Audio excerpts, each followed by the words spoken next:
Ар бир адамда касиет бар мисалы. Алла Таала чоң касиет берет. Ошону туура жолго салып алыш керек дейт. Суть ошол. Ошону туура жолго салып алыш керек. Көп адамда касиет бар. Бирок бил ошол касиетти напсиге, шайтандын ишине, шайтандын ишине салабыз касиетти. Мен да ошондой болгом башында. Мен дайым айтам. Мен дайым айтып келем, мен өзүмдү актабайм, мен ичкенде иччүмүн, чекчүмүн, анын баары туура эмес вообще. Өтө жакшы эмес болчу.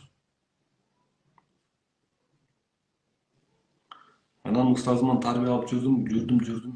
Анан баягы адамдын аң сезими өскөндөн кийин баягы кийин убакыттар өттү. Баягы кыз келиндер, аял заты көрүнсө, мен мурда башкача ойлонсом, кийин башкача ойлонуп каласың андай. Өзүнүн карындаш, эжең катары. Сахар жакшы болот, сахар. Эгер жакшы эме болсо, муну илим менен, медитацияны мындай илим менен, жакшы ниет менен жазса, өтө көп оор жакшы болуп кетет. Анан сулууланам, анан бир күйөөмө жагам, или аялыма жагам.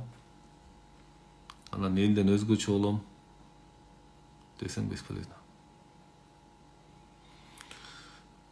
Саламатсызбы агай, менде тромбофлебит дейт. Терең венада ошого ашуун кайсы жасасам болот дейт. Медитация жасаңыз конкретный адам. Медитация полный организмди тазалап чыгат, полный. Тромб болгон балтырлар медитация. Тромб болгон балтырларга медитация конкретный жардам берет. Медитация менен немелер көп кетти. Маяка өткөндөн бери мына канча киши жазды. Медитацияны любой учурда жасай берет, любой учурда жасаса болот. Анан медитацияда эле өтө фанат болбогула, дагы айтам. Вообще фанат болбогула. Фанатизм эң жаман нерсе. Кээ бирлер анан медитация кылыш керек деле баш от менен андай кылбагыла. Жөн эле жасай бергиле. Акырын эле үйдө туруп жасап, Кудай деп жасап отура бергиле. Фанатизм страшный нерсе. Фанатизм өлтүрөт адамды. Мен медитация жасагандан бери жолдошум сөгүнбөй калганын байкап жатам дейт. Вообще сөгүнбөй атат эркек киши. Эркек кишиде, аял кишиде негатив болсо, эркек киши мен деле сөгүнөрүм. Аял киши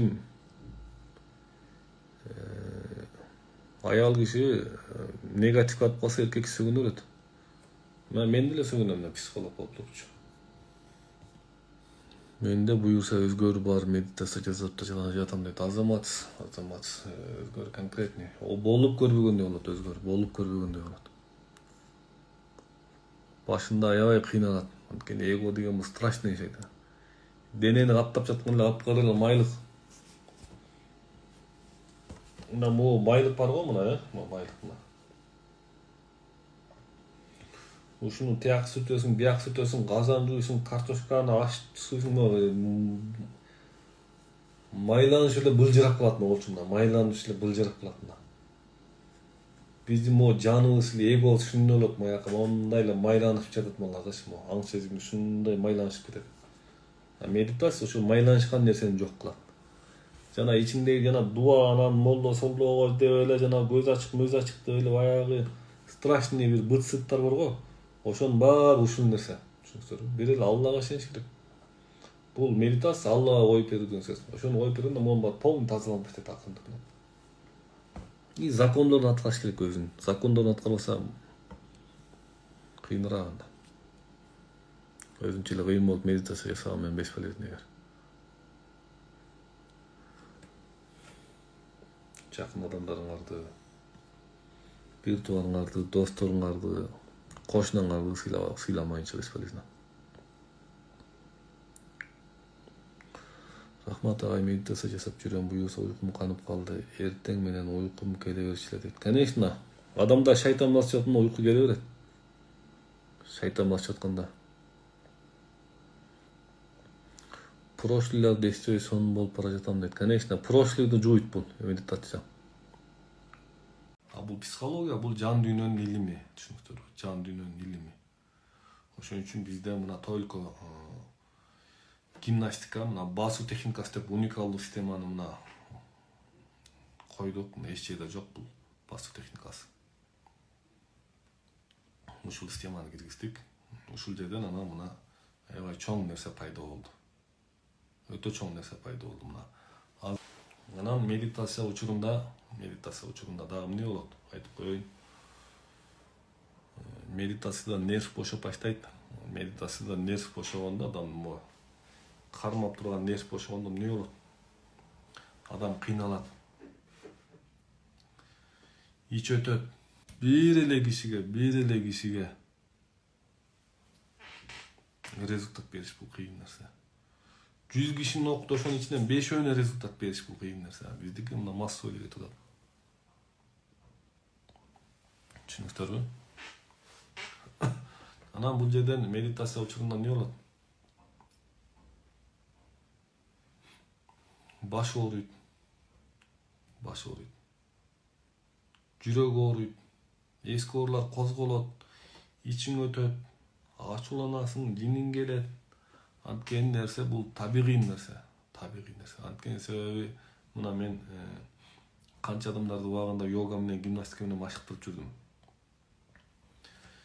Аябай машыгып койсом эмне болот? Бүт тарамыштын баары чоюлуп, ооруп, балтырларың ооруйт 1-2 күн. Анан өзүнө келгенче. Түшүнүңүздөрбү? Напряжение нерсе менен оорунун баары пайда болот. Напряжение болгондук нерсе менен оору пайда болот. Түшүнүңүздөрбү? Оорунун очогу көрсө напряжение экен, баягы кысылуу экен, мындайча кысылып калган нерсе менен болот. Эми ошол кысылуу кетип баштаганда жиниң келет, ачууң келет, кыйналасың, ичиң өтөт, ичиңен жана канализациясынын жытынан жаман жыт келет. Анткени себеби могу центральный нерв бошоп бошогондо организм өзүн дарылап баштайт экен, түшүнүңүздөрбү? Адамдын могу центральный нерв бошогондо адамдын бүт организм өзүн ишке кирет экен. Неге дегенде гормондор бөлүнүп иштеп баштайт экен. Бүт могу башыбыздын ичинде могу шилекей бездери, калкан бези, машкагында бездер, бүт гормондор иштеп баштайт экен, Өзүнүн ферменттердин организм бул изилденет нерсе да. Түшүнүңүздөрбү? Бул изилденет нерсе. Полный гормондор иштеп баштаганда эмне болот? Организм баягы өзүн баттарылайт экен. Биздики ушул эле система, урматтуу катышуучулар. Мен силерди бир жол байытып ийем, мен силерди ийгиликке чыгарам деп айттымбы? Мен силерди ыймандуу кул ийем деп марал окугам жокмун мен силерге. Бир да жол айткан жокпуз, мисалчы. Мен силерди бай кылам, мен силерди мындай кылам, мен силерди ийгилик кылам деп. Кээ адамдар бир 10 күн, 15 күн машыгып койсо эле арыктап, сонун болуп стрессен чыгып кетет, даже 1-2 күнүн ичинде эле. Кээ бир адамдар жылдап жүрдү жанында, результат кетпеди. Бул эмне себептен кетпей атат деп ойлонуп баштадым, неге кетпей атат деп. Тияктан изилдедик, бияктан изилдедик, анан мусулманчылыкка кирдик. Анан көрсө эсептешкен адамдарда, шүмшүлүңдө эле эсептешкен адамдар, баскан кадамын санаган адамдарда, эч кимге ишенбеген адамдарда, күйөөсүн укпаган аялдарда, өзүнчө эле эң баш болгон аялдарда мисалы. Же аябын сыйлабаган эмелер, бир жакшы мамиле кылбагандар өзүнүн баягы турмуштан баягы биз сыйлаган улуулуктар бар экен да, көзгө көрүнбөгөн нерселер бар экен. Көзгө көрүнбөгөн дуа деген бар нерсе бар экен, бата деген нерсе бар экен. Көзгө көрүнбөгөн алкыштар бар экен. Көзгө көрүнбөгөн күнөө иштер бар экен. Көрсө ошол адамдарда жанагы эсептешип, кадамын аңдып, наалыган адамдарда результаттын кетиши кыйыныраак экен. Түшүнүңүздөрбү? Наалыган адамдарда результаттын кетиши кыйын экен. Жашоого нааразы болгон адамдарга нааразы болгон адамдарда результат кыйын экен, кетиш кыйын экен. Анан ошентип отуруп туруп анан могу карым катнаш деген нерсени анан иштеп чыктык. Карым катнаш деген нерсени. Карым катнашты издеп туруп ошону саакка киргиздик. Карым катнашты киргизгенден кийин анан результат кетип баштады. Түшүнүңүздөрбү? Ичиңден арамданып, бирөөнү көрө албай атсаң, шүмүшүлүңдү атсаң, желмобузду болуп турсаң, Ар күнүн баарын эле арам ойлоп турсаң, аларда результат кетиши кыйын экен. Анан ушул сабакка баягы карым катнашты кылгыла. Мен бизден окуп атканда сен өзүңчө эле 1000 медитация кыл, 1000 укмуш бол. Сен күйөөңдү же аялыңды сыйлай албасаң, же кошунаң менен мамиле кыла албасаң, кылбай эле кой, вообще бизге жолубой эле кой. Түшүндү? Ошон үчүн могу карым катнаш деген эмени көптөн бери нар жагын ойлондук, бер жагын ойлодук. Көрсө биз карым катнашты кылбай коет экенбиз. Шүмшүлүңдөп өзүнчө эле кыйын болуп, өзүнчө эле акылдуу болуп, өзүнчө эле мен баймын деп, мен кедеймин, башкалар бай деп бир өзүнчө эле шүмшүлүңдөй берсең, ошонун баары эле бүт эме экен. Кээ бирлер бар, ушунча машыгат, результат жок. Карай келсең, бир сыйлаган адамдарды сыйлап, батасын алып коюш керек адамга. Кээ бир адамдар сыйлап, устатыңды сыйласаң, батасы өтөт, илими жугат. Самсаканага жумушка кирсең, ошол самсакананын ээсине кызмат кылып, отунун жарып, ошол жерге бир канча жыл кызмат кылсаң, анын деле сага мээри түшөт. Анан кийин жылдардын бир жылдарында сен дагы өзүнчө бир самсаканы ачып, чоң нерсе ачып кетесиң. Ошону бата деп коет экен, кызмат деп коет экен. Көрдүңүздөрбү? Анан ошол карым катнаш бүт кызматты киргиздик анан ошол системага. Карым катнашты, кызматты киргиздик, плюс тамак ашты, кыймылды киргиздик, басуу техникасын киргиздик. Анан ошондон кийин анан биздин сабагыбыздан мына болуп көрбөгөндөй, дагы айтам, болуп көрбөгөндөй өзгөрүүлөр кетип баштады. Түшкө кирбегендей өзгөрүүлөр кетип баштады, мына түшкө кирбеген өзгөрүүлөр кетип баштады. Биздин уникалдуулугу үйдөн бирөө жасап баштаса, энеси жасап баштаса, энеси эле баласынын, кызынын, Америкадагы, Италиядагы, Франциядагы кызынын балдарын ичип баштайт. Бул бир канча, бир эле эмес, бир канча миңдеген десем да жаңылышпайм. Бир канча миңдеген десем да жаңылышпайм. Ошончолук апалар отуруп баштады, кыздар оңолуп кетип атат, балдар оңолуп кетип атат, балдардын иши жүрүшүп кетип атат, баары эле кетип атат. Неге дегенде, бул динде да айтылган экен, эне үйдүн очогу, эне үйдүн куту.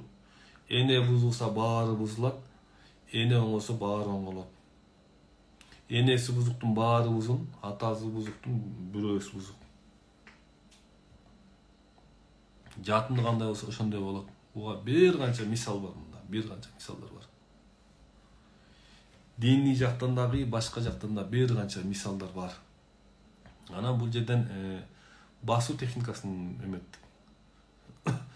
Мен дагы мурда 1 саат, 2 саат эме дечү элем, азыр 2 сааттын кереги жок. 15 мүнөт басуу техникасын кылып кой, жетет, болду. 15 мүнөт. Басуу техникасы жетет ошол. Бул. Даже сен медитация, конечно, кошкон жакшы. Басуу техникасы менен көбүрөөк айып кетсе болот. Толтура оорулардан айып кетсе болот. Стресстен кутулуп кетсе болот.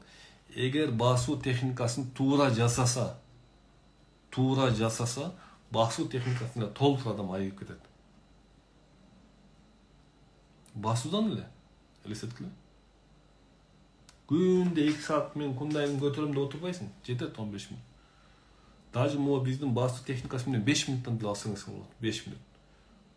5 мүнөт баса алла, отура алла. 5 мүнөт баса алла, отура алла.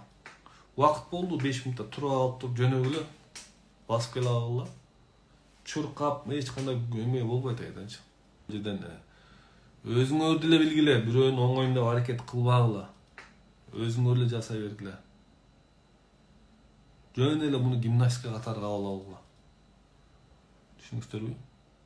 Гимнастика катары кабыл алгыла.